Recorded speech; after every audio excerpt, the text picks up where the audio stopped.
দফায় দফায় যুদ্ধবিরতির আলোচনা এবং আন্তর্জাতিক নানা পদক্ষেপের পরও গাজায় থেমে নেই ইসরায়েলি বর্বরতা।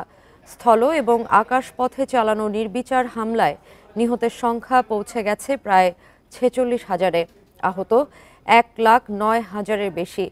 এখনও ধ্বংসস্তূপের নিচে চাপা পড়া অসংখ্য ফিলিস্তিনির খোঁজ মেলেনি।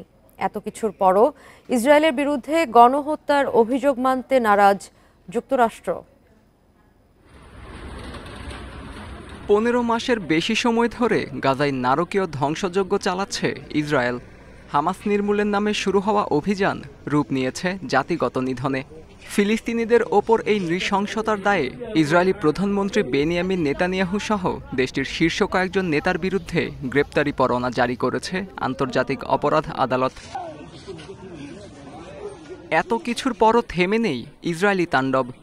গাজার উত্তর, পূর্ব কিংবা মধ্যাঞ্চল ইসরায়েলি বর্বরতা থেকে বেঁচে নেই কোনো অংশ। ধ্বংসস্তূপের মধ্য থেকে হতাহত স্বজনদের খুঁজে ফেরার দৃশ্য এখন নিত্যদিনের বাস্তবতা। এক বছরে আমি পরিবারের ৬০ সদস্যকে হারিয়েছি। আমার ভাই, তার পুরো পরিবার মারা গেছে।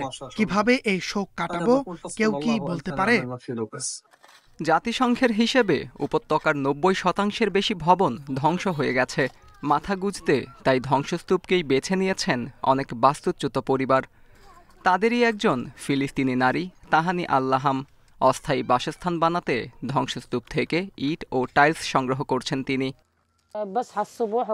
সকালে ঘুম থেকে উঠে আমি টাইলস সংগ্রহ করতে বের হই। আমার বাড়ি ধ্বংস হয়ে গেছে। অস্থায়ী তাঁবুতে দিন কাটাতে হচ্ছে। সেই আশ্রয়কে একটু টেকসই করতে এই প্রচেষ্টা। স্থল ও আকাশপথে চালানো ইসরায়েলি বাহিনীর নির্বিচার হামলায় এখনও মেলেনি ধ্বংসস্তূপের নিচে চাপা পড়া অসংখ্য ফিলিস্তিনির খোঁজ। আত্মজ রহমান, ইন্ডিপেন্ডেন্ট নিউজ।